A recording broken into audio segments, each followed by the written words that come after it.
برای امریکا دونالد ترامپ ji bo gerekadiya serokatiyê kampênê dest pê dike. Partiyeka opozisyonê ji ittifaqa mêza şeşxolî li Tirkiya cuda bû. û malbateke êzdî ji kampê penaberan vegeriya Şingalê lê rewşa wê xirabtir bûye.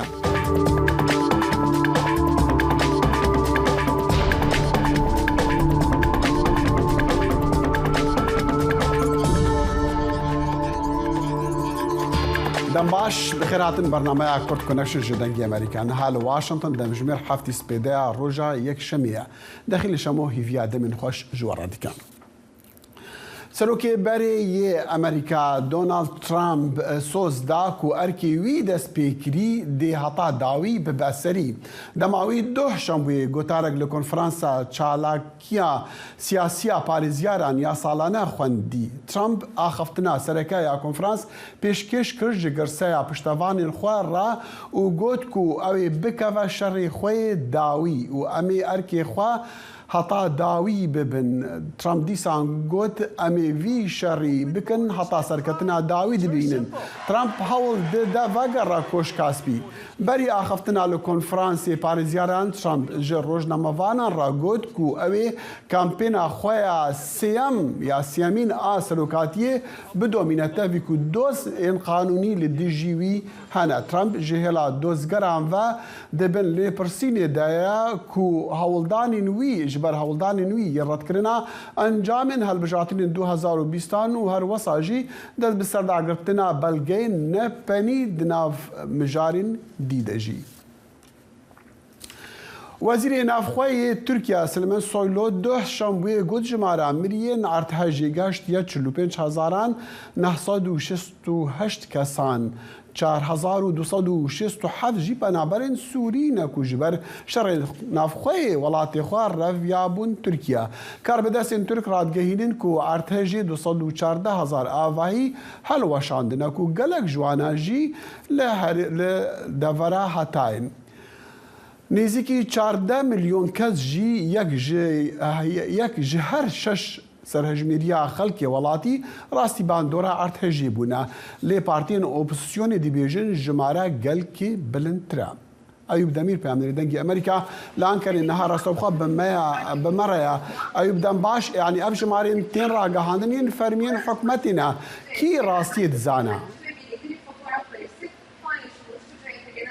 داخل راستی اف هجمانانه هر هفته تنه نوکن وزیر کارندر سلیمان سویلو جی جخوا ده دیار کر گوت کو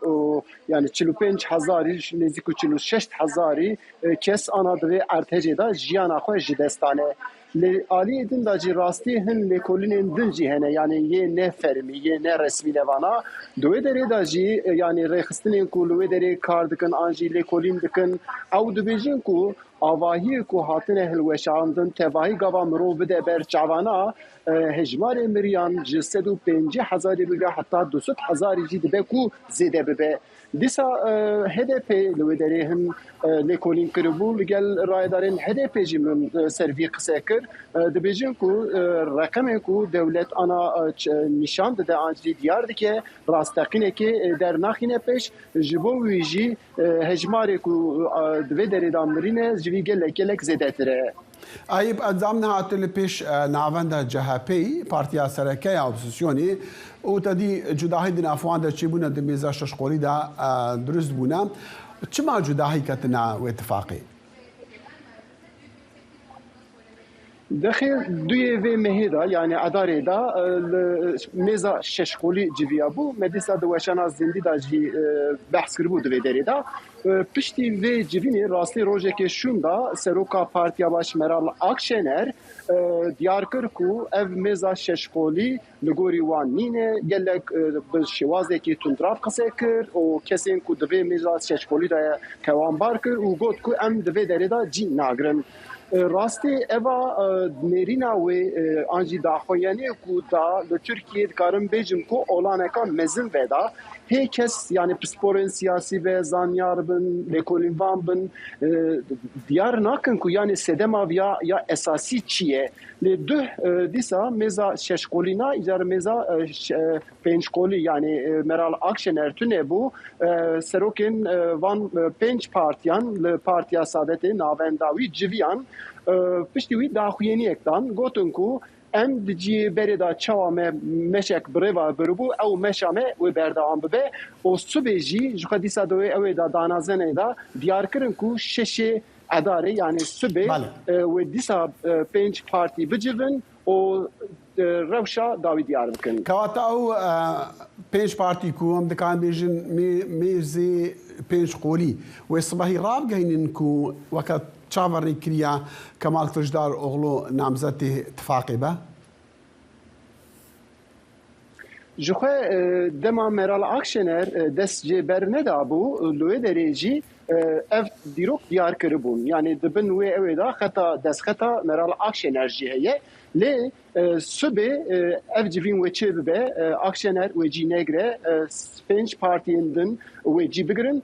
سروک یعنی سروک اندامی سروک کمار و کی به صبح و دیار به آنا ناوی کو در باست به یه هری کو امبیجن کو ایدی هماما وبرت تماشا کرن سروک CHP Kemal Kılıçdaroğlu'ya yani صبح وسا دیاره کو yani چاوی ترکی جانال سروی در راستی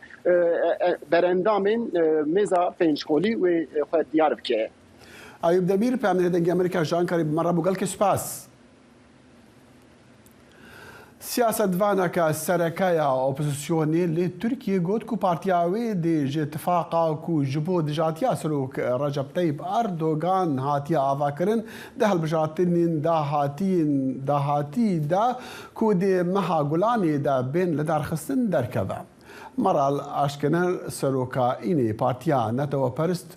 گوت کو اوج کوما شش پارتیان یا بناوی ماسه شش قولی جبر گنگشیا لسر هالبجارتنا بر بجاری کو لدیجی اردوغان درکوه جدا بویا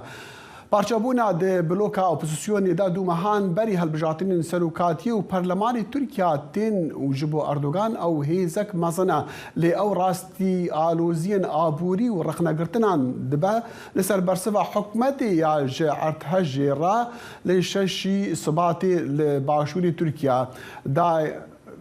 کوگوان اردجان لباشوری ترکیا دایا چند مهان اشکره بویا کو سروکی مازنترین پارتیا اپوزیسیونی پارتیا گل آکوماری جهپی کمال کلجدار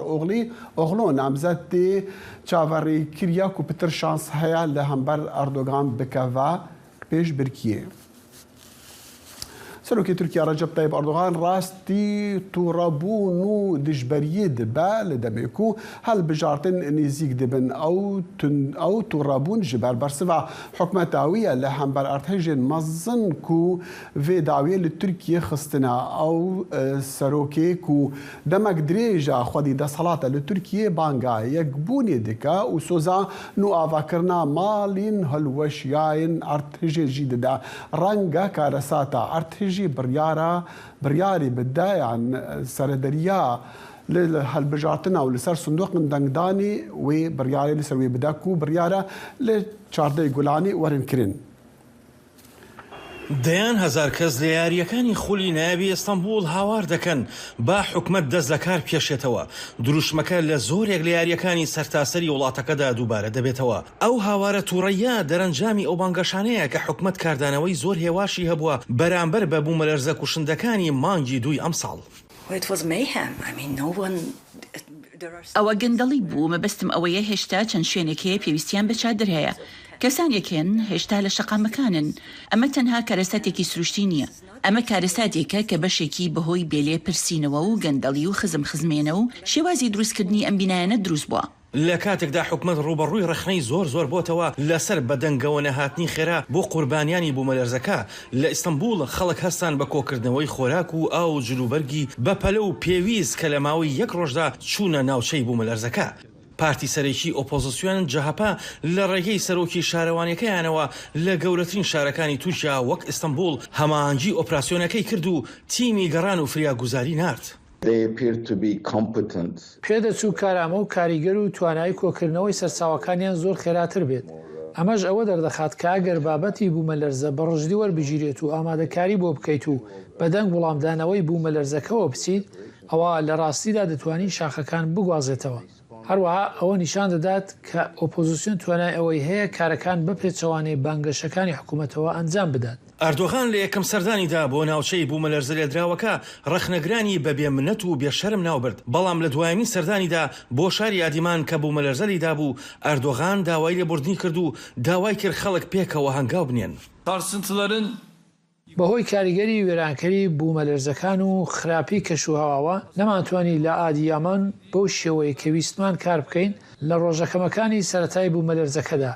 داوای لێبوردن دەکەم. ئەردۆغان ئەم ساڵ ڕوبەڕووی دووبارە خۆ هەڵبژاردن دەبێتەوە و بەڵام بەڵێن دەدات لە ماوەی ساڵێکدا سەدان هەزار ماڵ بۆ ڕزگاربووانی بوومەلەرزەکە دروستکات، بەڵام ئۆپۆزیسیۆن توانای حکومەت بۆ دروستکردنی خانوەکان دەخاتە ژێر پرسیارەوە. شرۆڤەکاران پێشبینی دەکەن ئەم کارەساتە تورکیا خسۆتە بەردەم دوڕیانەوە. بۆ هەمووان کارەساتێکی گەورە بوو. لە ڕاستیدا وەک ئاوێنەیەک وایە کە ئەو بەشە زۆرە ناشرینانی دەموچاوت دەبینیت، ئیتر تێدەگەیت کە ئیتر ناتوانانی بەو شێوەیە بەردەوام بیت. ئەردۆغان داوای یەکڕێزی دەکات و بانگەشەی ئەوە دەکات کە تەنیا ئەزمموی خۆی دەتوانێت بەرەو ڕووی ئەو ئاڵنگاری بەردەم تورکیا ببێتەوە، بەڵام ئەوەی ئۆپۆزیسیۆن دەبینێت کارەساتەکە بە 20 ساڵی خراپ بەڕێوەبردن و گەندەڵی ئەردۆغان گەورەتر بووە. تورکیا نامۆنیە بە هەڵبژاردنە تون ئاژۆکان، بەڵام شۆڤەکاران ئەم ساڵ پێشبینی هەڵبژاردنێکی دژوار و نەئاسایی دەکەن. ئاسۆ جەبار بۆ راپۆرتی دۆریان جۆنز، دەنگی ئەمریکا، ئەستەمبول. سەرۆکە گشتیا پارتیا باش مەرال ئاکشنەر پارتیاخوا ژێمێزەیە 6 قۆلیە ئۆبسسیۆنێ دەرخست جیڤینە مێزا 5 قۆلی دپێڕا هات لە دەرخستن و داخویانێک نویسکی دا گوت و مێزا مەیاک و هەموو پێک هاتن وڵاتی مە تێدا بە ئاوایەکی بەرفرە جهگرتیە بە هەمان ئارماجا کوژێڕا هاتی دامەزراندن دێخەباتاخوا بدۆمینە ئەف پێشهات ji HDP-ra partiya بپڕانیا کوردان çi watayê dida ئەبێ بەرسivê yan jî HDP'yê bikeve wê tifaqê bersiv li cem Tayyip Temel endamê HDP Parlemanê Tirkiye dem baş kekê me dixwast em bizanin kanî ew cudabûna di nav tifaqa şeşqolî da çê bû berî du rojav heta niha jî behs li ser wê ye yanî ji we re çi watayê dida بله نوچه ودا وکی هاتی دیار کرن محالفتا ششالی انجی ماسه ششقولی demek ki derece münakaşal ser namzetiya ser komariye dikir yani kakijan şahsiyet anji kesayet ve hember Erdoğan ve namzet ku ser komariye Türkiye jbo ve ekip ke peşbaziye hund zanın partiya yani ya Meral Akşener'i ku ev xwajmaseyek şan parti ki usabı ku jikoka xwaj bingeha xwe ve netava perest nijat perest Türkiye o parti jixwaj MHP ankuj partiya netava perest ya Bahçeli vekatiya bu parti bu yani benga ve partiye digihije MHP jber ve çend ev gelek rengab gelek avaya kesayete ki usabı kud sinorin fermiyen devleti yani yekpareziya devleti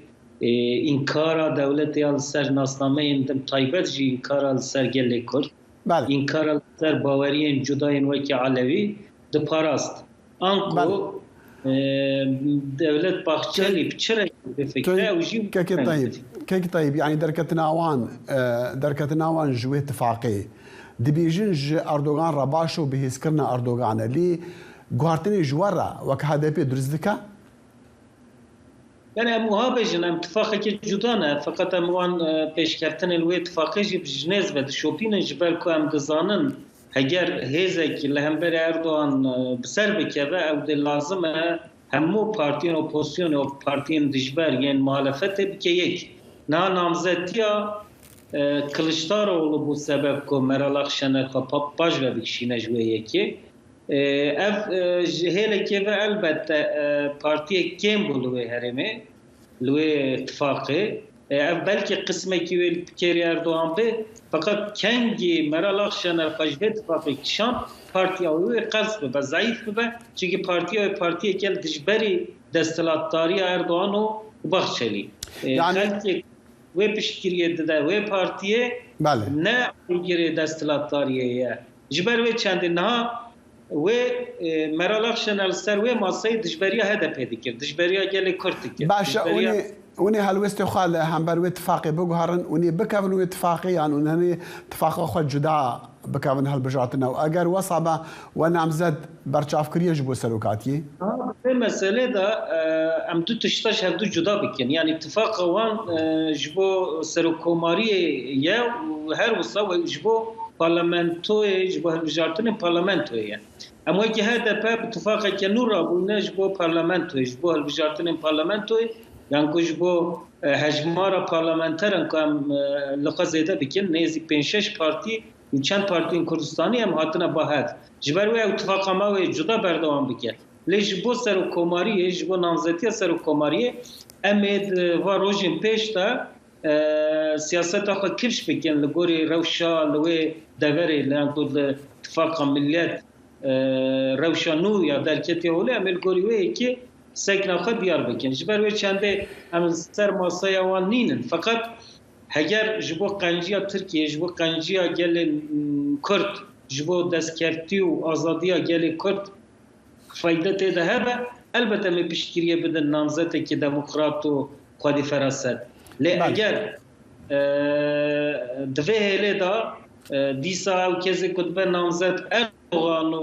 û zordariya Erdogan tercih bike, rêya siyasiya Erdogan tercih bike, elbette em ê namzetê xwe derxin. باشا اردهجا كو المهابوري بويو تدي قالك جد هارمت كردان بونو عمل يك شو باجران بوكو بربزيانا مازن كتي يعني جوار هالبجاتن وي تشابا بشتي وي ارتجي بخرابيش ورا نافا قرا خلكي ون باورت كن هارن سر صندوق او دنگي بدن ارتهج دربکی مازن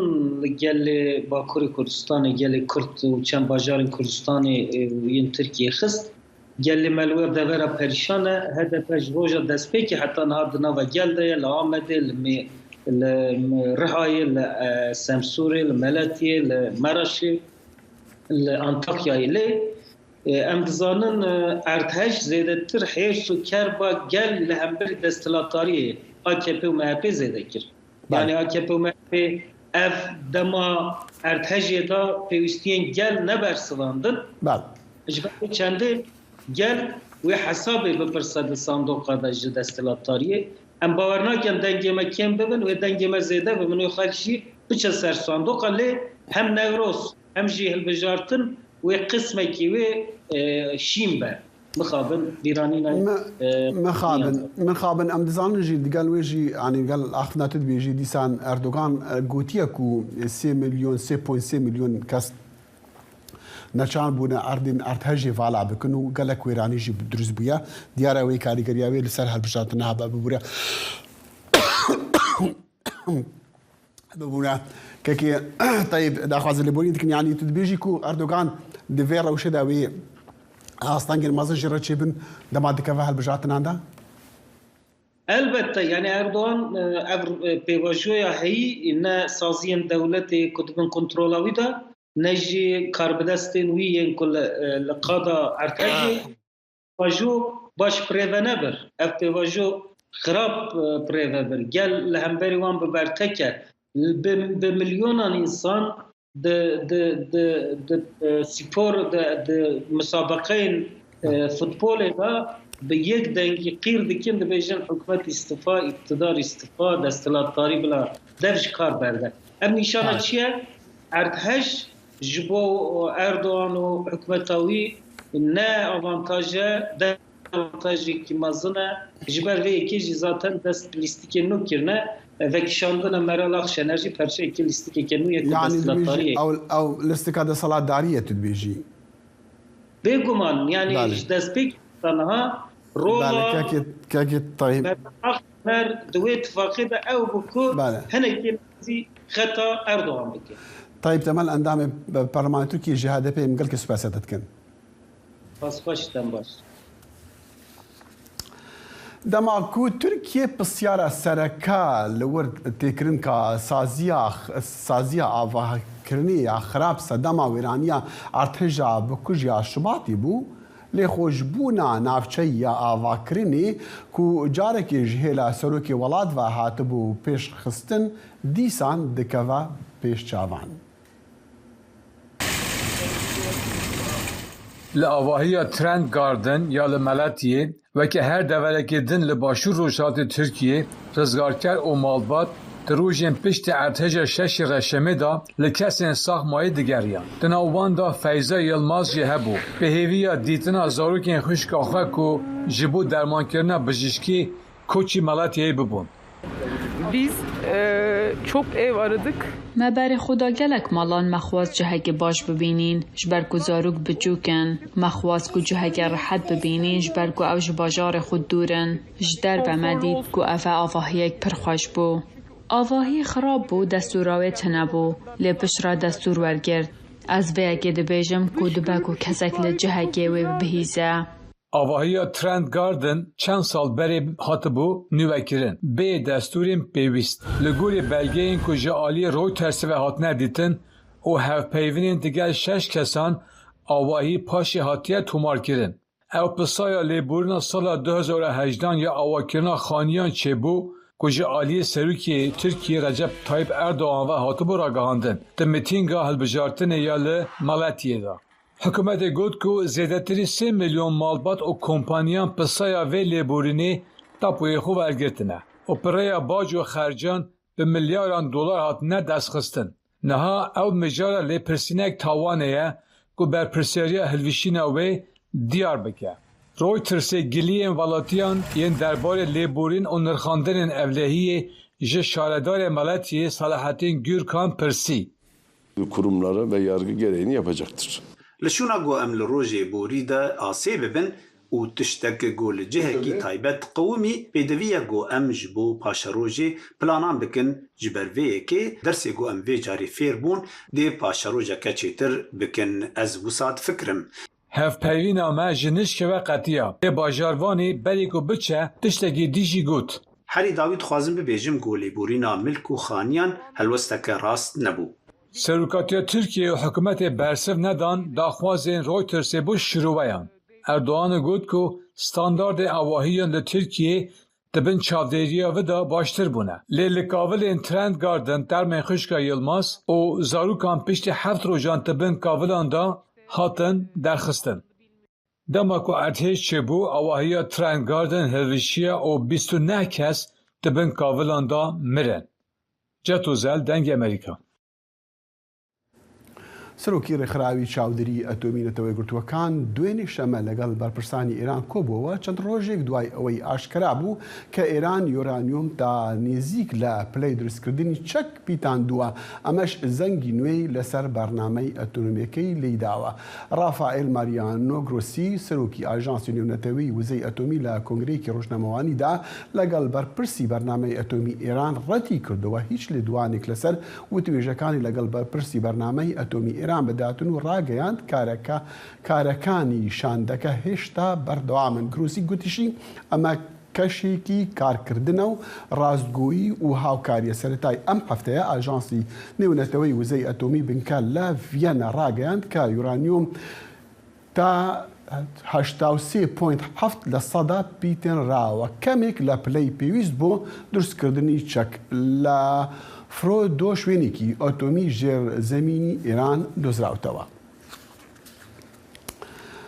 بە بۆنەی هاتنی هەشتی ماسڕۆژی نێونەتەوەی ژنان جارێکی تر تیشک دەخرێتە سەر پرسی ژنان، دۆخی ژنان و ئازادیەکانی گشتی و بەتایبەتیش دوای شۆڕەشی ژینە ئەمینی. ڕاستە ئاستی ئازادیەکان باشتر بووە؟ خانم سۆڵماس درودی چالاکوانی مافی مرۆڤ لە سوید ڕاستەخۆ لەگەڵماندایە.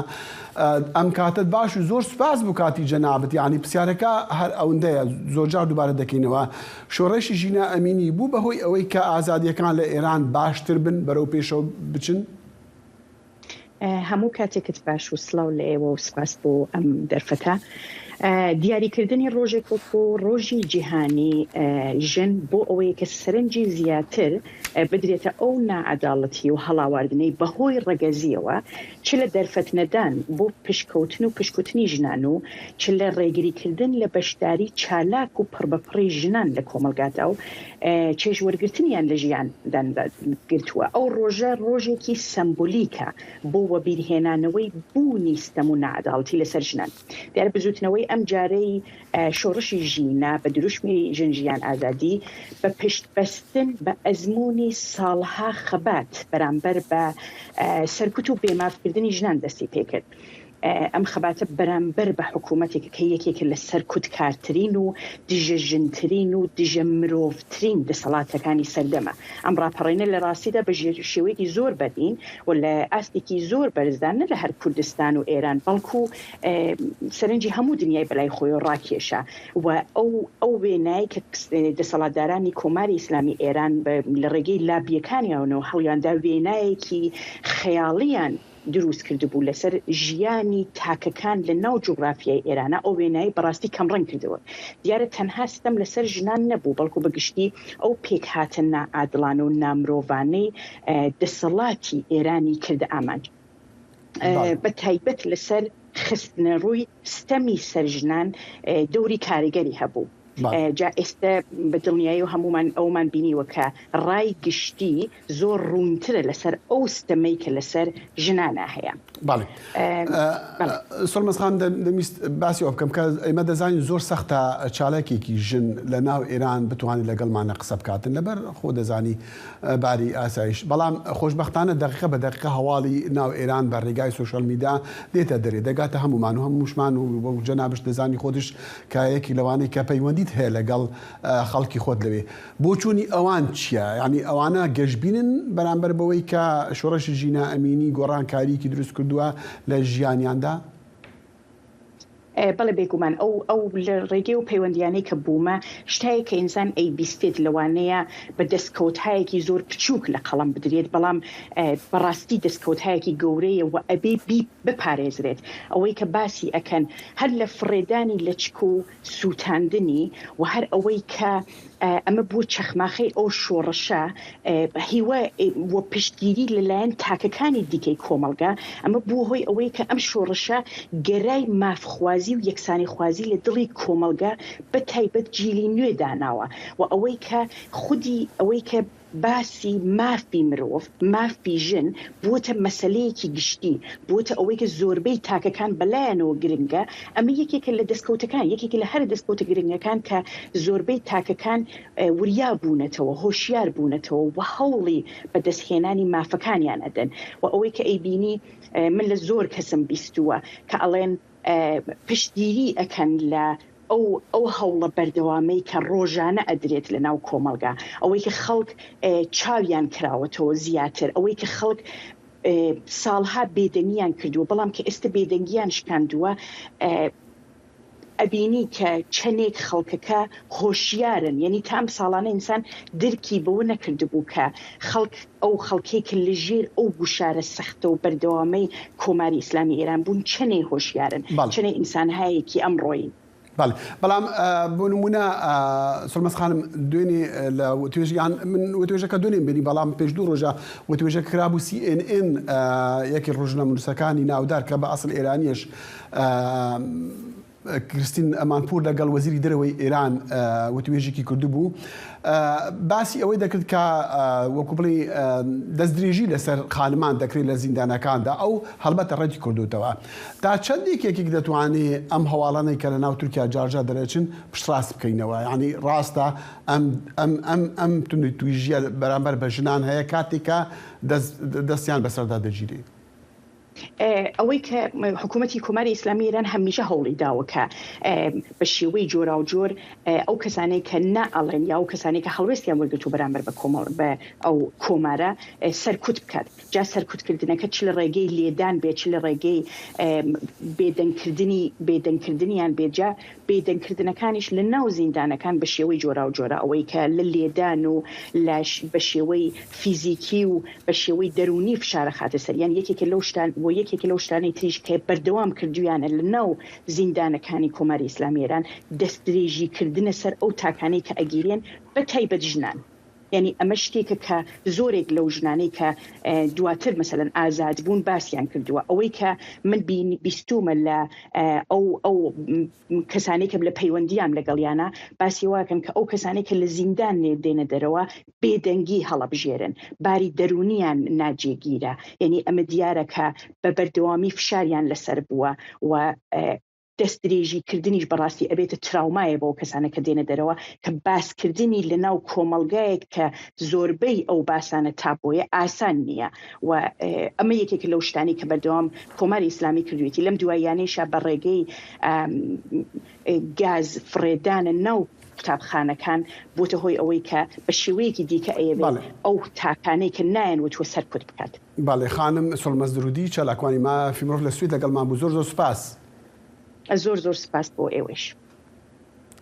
پشتی سەردانەکە دەم کورد و نەڕاگەهاندی ژی بۆ بنگاک لەشکری لە باکووری ڕۆژهەڵاتی سووریا ji بۆ هەفدیتنا بە لەشکرین ئەمریکی را کار بەدەستێکی سەربازیە ئەمریکی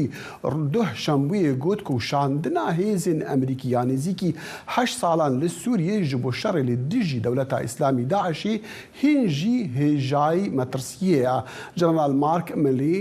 مارک میلی سەرۆکی قۆمانداریە هەفبەش چۆ بوو سووریا ji بۆ نرخاندنا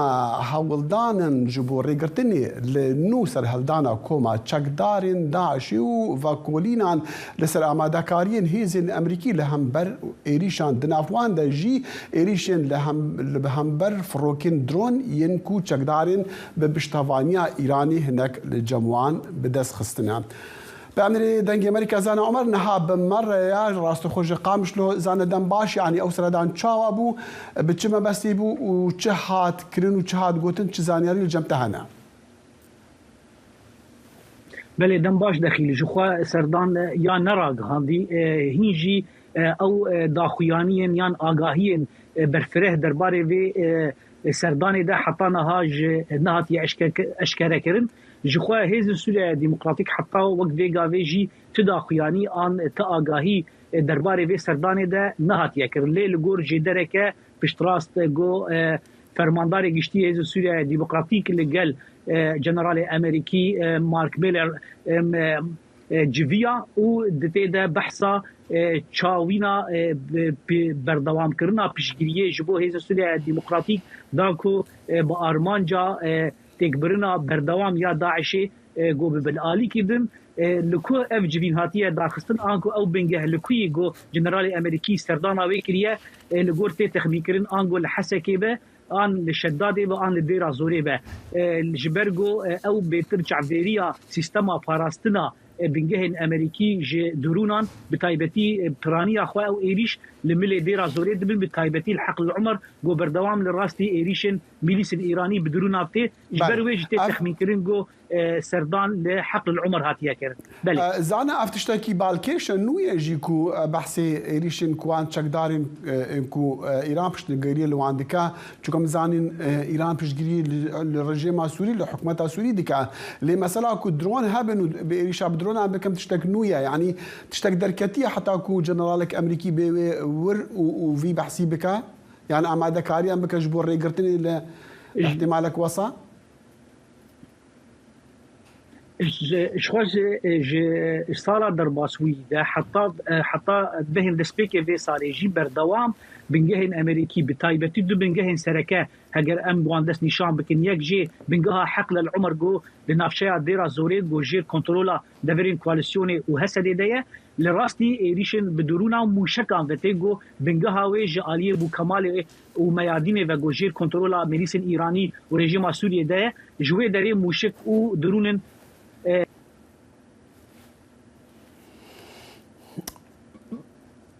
بله ببوره دنگی زاناتی برین زانا ببوره دنگی تعاد برین به هر حال قال کی سپاس زانا عمر پیاملی دنگی امریکا جقامش لب مره ابو لسر سردانا سربا افسرکی با بلندی امریکیش بو سوریا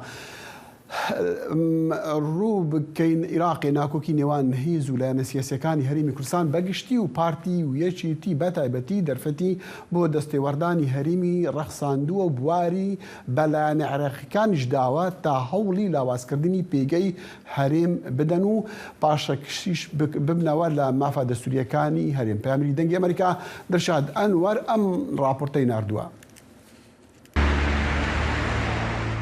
ناکۆکی نێوان یەکێتی و پارتی بەردەوامە. چاودێران پێیان وایە ناکۆکیەکان دەرفەتیان بۆ هێزە عێراقیەکان ڕەخساندووە تا هەوڵی زیاتر بۆ لە قاڵبدانی هەرێمی کوردستان و لاوازکردنی بدەن. بەو پێی پارتی و یەکێتی سەرقاڵ بوون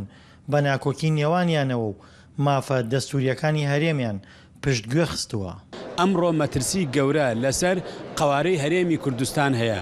نەزعەیەکی شۆڤێنی لە عێراقدا باڵادەستە دەیەوێت دەستور هەموارکاتەوە. سەنگەری محکەمەی فیدراڵی گرتووە لە بنەما دەستوریەکانی هەرێمی کوردستان. ئەمە لە ناوبردنی بەر لە هەرلایەک ئەزمونونەکەیە و بە تێکچوونی ئەزمونونەکە تاریخ لەسەر یەکێتی و پارتی بە خراپ ئەنووسێتەوە. ناکۆکی نێوان یەکێتی و پارتی تەنها ڕنگدانەوەی لەسەر ناوخۆی هەرێم نەبووە. بەڕای شیکەرەوان دەرفەتی بۆ وڵاتانی هەرێمیش ڕەخساندووە دەستوەردانی زیاتر لە ناوخۆی هەرێم بکەن بە تایبەت لە ڕووی سیاسی و ئابووریەوە. کارێک کاکە خەڵکی تەماع بکاتە هەرێمی کوردستان و چاوبڕێتە هەرێمی کوردستان و تەدەخولاتی خارجی بێت دەستخاتە نێو هەرێمی کوردستان بەداخە وڵاتانی هەرێم دێن ئەیانەوە ناکۆکیەکان چارەسەر کەم بکەونە نێوان یەک حیزبۆکە کێشیان هەیە دوو حیزبۆکە کەوا کێشیان هەیە ڕنگدانەوەیکی زۆر سلبی بووە. ئێمە ئومێدمان وایە کەەوە ناکۆکیە کۆتایی پێبێ. پەیوەندی نێوان تەواوی هێزە سیاسیەکانی هەرێم خراپە. پەرتەوازایی لایەنەکان وای کردووە نوێنەری سەرۆکی نەتەوە یەکگرتوەکان لە عێراق هۆشداری بە لایەنەکان بدات و داوای وەلانانی ناکۆکیەکان بکات. خۆتان ئاگادان لێ قەیرانی سیاسی تەنیا هەر لەنێوان یەکێتی و پارتی نییە بەڵکو لەنێوان هەموو هێز و لایەنە سیاسیەکانی هەرێمی کوردستان چەند ساڵێکە پاشەکشەی کردووە لێک تێگەیشتن و ڕێکەوتنە استراتیژی و سیاسیەکان وەکو خۆی جێبەجێ ناکرێت. بۆیە بەداخەوە پاشەکشەیەکە لەو بوارەدا ناکۆکی نێوان هێزە سیاسیەکانی هەرێم بەگشتی و پارتی و یەکێتی بە تایبەتی گەیشتۆتە ئاستێک نەک تەنها پێگەی هەرێمی لاواز کردووە و دەرفەتی بۆ دەستوەردانی دەرەکی ڕەخساندووە بەڵکو ئەو مافانەی هەرێمیش کە لە دەستوری عێراقدا چەسپێنراون خەریکە لایەنە عێراقیەکان لێی پاشگەز دەبنەوە. دڵشاد ئەنوەر، دەنگی ئەمریکا، کەرکووک. ئەحمەد کرەموس سەرۆکی کەنەکی کۆنگرا نەتەوەیی کوردستانی نەها لە هەرێما کوردستان عێراقیە ji بۆ civînan digel rayedarên partên siyasî li wir bi mebesta rêkxistina civîneka berfreha partên Kurdî li hemû cihan helbet li bîreweriya ku 100 sal derbas dibin li ser peymana Lozan ku mafê Kurdan ji standiye ku bibin xwedî kiyanê xwe û dewleta xwe kak Ehmed Nihar rastoxwe ji Silêmanî bi me raya gelkê spas ji bo demê we yanî ûn mebesta we her ji bo Hindiye ku ûn hewl didin civînek berfireh a Kurdan li vê bîreweriyê bikin ku sal delbar zibe li ser peymana Lozanê. بله راست سپاس کم راسته نها بسردانه که فرمی شانده که کنه که لباشور کردستانه همان افچند روز دانستاندنه ما لباشار سلیمانی به هفدیتنان سروک پارتی و رخراوین سیاسی جواکی کسایتی حتی را ده کجید به سروک عشیران ده kesin rolanık bir uğraşan bir de her ditne ve devamı ve hazırayı kupuştu çand rojidin em derbasi hevleri jibin ku betavayı her ditne xwe legel raydarın siyasi parti mebestamin ev partinin siyasi u saziyen civaki o hatta ev ku eme ev ditinin seroki parlamentoya Kurdistan'ı rezdar revasfayı yekitiya parlamenteran ev legel parti u rexravên siyasî yê Kurdistanê li başûrê Kurdistan. Mebesta me ew e belê mebesta me ew belê keremke. Belê keremke mebesta we yanî dixwazim bizanim bi بكورتيج بو ما قال كي بسيار هلا من جناب وبكن السيرفيس ردانا اون لوير بله ما بس ما كو سردانا ام حمو بارتي و كسایتین کردستانی هر چربش کردستانی الدیاسپوره کو ام وک جواب دیاره 100 سال لسر پیمان لوزانه در بسپو ام سال 100 سال یا خو لپاش خود که جبروی سبب جید وک کنگره نتوی کردستان ما سال 2022 ده کنفرانس که باجار لوزانه لهمان سالونا کو مذاکره پیمان لوزانه پیک هاتبو مکر دوی کنفرانس ده ریکفتنه که بگشتی لگل پارتی و ریخراوی سیاسی کدوی دمه ده 57 پارتی و ریخراوی سیاسی و جواکی بشداری کنفرانس بو که ام سال 2023 بله 2023 100 سال در باز بن بسروي پیمانی را مزدخات بزانم برسوا پارتین سیاسین کو هاتانها اند بینز جبو و پیش نیازا هندکن چوایا اف پیش نیازا ما او کو پیشوازیه که گلک ارینی لهیه پارتی و ریخراوین و کسایتین کو ما دیتنه حتی امروش پشتگیریه که خورد بشوازه که به هلوسته که گلک ارینی هم پشتگیری لیدکن هم کو او بخواجی و بشتاری و کنفرانسی ببین شخواه چالاکیه ما نه یک کنفرانسه جه مها آداری بگره حتانی مها تموزی مها حفتا ریزه چالاکی کنفرانس هنه پانیل هنه فوروم هنه خواپیشاندان هنه به کار و خبات و چالاکین جور به جور کودناوا وام 5-6 ماه ده و بردوام بکه او مبستا ما کو بخواندنا همو کردنونرین کردا و کردستانیا کود کنفرانس فینال ده 22 23 24 ماه تموز 2023 کو لوزانه و پیکوره ام همو یا بدخوینن و ام دروجا پاشروجا یا جی پیشروجا کردا کو شروع بکن دکلاراسیون داخواز کردا بله اگر کنفرانس بو لور گهانه ها بو پارتین کردی گهانه ها اونی چه داخوازی بکنج بو چاره سریا دوزا کردی ولاتين سربخا فدراليزمي وتشتكل برا يعني ون البنداوي كونفرانس ببين حتى كونفرانس بريالي كي بدا نا ام لسر كيجان بشي چه فورمن آوا کرنا یا جی ستواتویا هر چربش کردستانه شخوا ام وک کنگران توی کردستان کود پیمان و پیروا مدهیه کو او بشا بخوا تقدیر دکه و چه فورمن ریوبریه انجیستوی وش خورهل بجیرن لی بس او ما بستا ما دوی کنفرانس ده کو 100 سال بهوری ده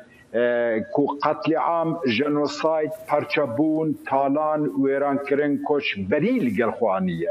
کرد ایده پیمان بوی رنگی قبول ناکه پیمان بوی رنگی رد که و لدیجیوه رادوسته ام دخوازن که ده 100 سالا پیشی آمده هبونا کرده ستاتویا کرده ناسنامه کرده وکه ملت که بیت ناس کرن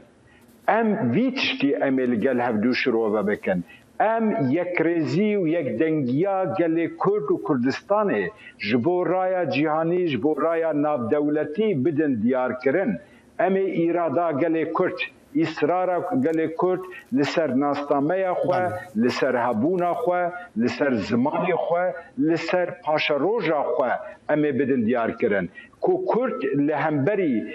پیمان بوی رنگی اید نو که پیمان روزانه کد 1923 هات تومار کرن کرد ایرو خودی اراده خودی سیاست خودی پروژه خودی ناسنامه ام دخوازن که اوایاد قادا ناب دولتی ده جیهانی ده توی یک بوی ده که اراده گلی کرد حرمت و رومت جر بکن استاتویه که فرمی قبول بکن ام پرچبونه داگر کرنه کولونیالیزم ام رد کن. بله كاكي احمد دلفتي دما بريز احمد كرموس سروكي كونغرا نتويا كردستاني كنكي جسليماني بمربو قال كي سباس سپاسی خوش سلابوريس با هوزن زفستاني بهيز و بكجي لچند هري من امريكا دانا لچان سان برناردينو لكاليفورنيا بفرق بوش باريو بكيمي حفده باهوز و باروفان ده و ايروجي لباشوري دانا و بكيمي 12 کس کشتنا و به میلیونان کس جی به الکتریک هشتنا زیانا هری مزن آباروان به ولایتا کنتاکی کتنا و دبیجن کو 5 کس لور هاتنا کشتن. تاوی نزیکبونا بهاری جی با هوزین بفری بروجان خلق لیچیاین باشور روشلاتی کالیفورنیا آسی کرنا و کار به دست حول دادن کو آلیکاریان بگهین وانا. بەفرەکەی باشووری کالیفۆرنیا هێشتا لە ئاسمانەوە وێنە دەگیرێت. زۆرێک لە دانیشتوانی ئەو ناوچە شاخاویانەش گیریان خواردووە. پێدەچێت بۆ ماوەی هەفتەیەک وها بمێننەوە. پێشتریش لە کۆتایی مانگی دوودا بایەکی بەهێز کە لە بەستەڵەکەکانی باکوورەوە هەڵی کردبوو لە ڕۆژهەڵاتی لۆس ئانجلس لە چیای سان بێرناردینۆ گرسایەوە کە هەزاران کەس لە بەرزایەکانی ئەو دارستانە نیشتەجێت یان بۆ کات بەسەربردن ڕوویان تێکردووە. ئێستاش بەفرەکە ئەم دۆخەی خوڵقاندووە. ئێمە دەزانین کە ئەمە کاتێکی سەختی ناوازەیە بۆ ئەوانەی کە هێشتا لەسەر شاخەکە گیریان خواردووە. دوێنێ توانیمان زۆرێک لە ماڵەکانیان ڕزگار بکەین. بەفربارینەکە بە شێوەیەکی چاوەڕوان نەکراو ماڵەکان و بازارەکانی نوقمی بەفر کردووە. تەنانەت کەرەستەکانی پاکردنەوەش بە زەحمەت دەرەخەتی دێن. خەڵچینە ئێمە لە پێناو ئێوەدا لێرەین بەفرەکە دەبڕین و دێن بۆ لاتە پێشکەوتنیە باشمان بخۆوە دیوە و ڕێگاکان پاک دەکەینەوە بەم زوانە دەبینن کە کۆمەجی ڕاستەوخۆ دەگاتە بەرماڵەکانتان. بەڕێوبەری پۆلیسی شارەکە وەها پێشبینیە کرد بە 2 هەفتە بتوان بەفرەکە پاک بکەنەوە بەڵام ئێستا بە هیواترن. ئێمە وتمان ڕەنگە بە 2 هەفتە بتوانین پاکی بکەینەوە بەڵام بەهۆی خستنەگەری توانەکانی وڵاتەکەمان و کەرەستە و ئامێرەکان بە هەفتەیەک تەواوی دەکەین. گەورەی ئەم ڕووداوە سەختە وێناکردنی چونکە لە باشووری کالیفۆرنیا ڕوویداوە کە ترس و دڵەڕاوچی و ناومێدی لەنێو خەڵکی و ناوچە شاخاویەدا دروست کردووە. یەحیا بەرزنجی دەنجی ئەمریکا واشنگتن. پشتی کوژی کامپین پەنابەرە ڤەتگەڕن شنگالی ژی ڕەو شاوان ماڵباتان هەر باش نابە. کاوە عومەر لەگەڵ یەک ژێ ماڵباتان ئاخفتیە.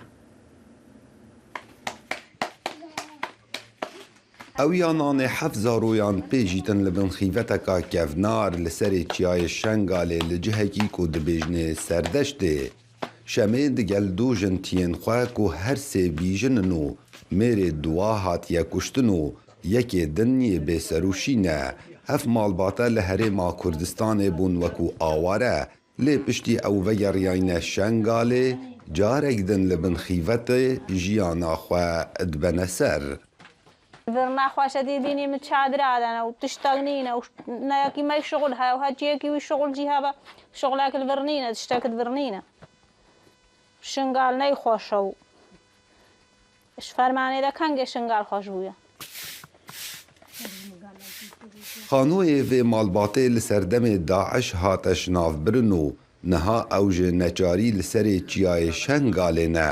Her çende serma û germa zistan û havînan êk ji astengên jiyana waya rojane ne lê ew neçarin. تێڤگەڕن ئەگەر دیمە هاف دەرناخۆش بە و تشتێک نەوە دیم لەوان چادر دەبر برە بالعالەمینت vê baranê vêdî min got hingî sebعey bim û stîşim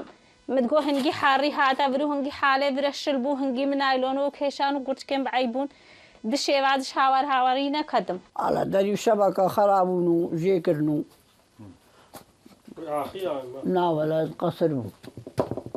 Yekî axî wedî qesir bûn ew jî ficaret li dêre ketin hingî. Her çende beriya çendmehan Wezareta Koç û Koçberan biryarek derkir bû کو او آوارین لهرم گشت وگرنه سرجه وارین خواه لی شمید گلزارو و مالباطا خواه وگریاینو حتی نوکه وکو او دبیجن هاری کاری جلای حکمت و بو نهاتیه کرن. بعد قال كد هاتن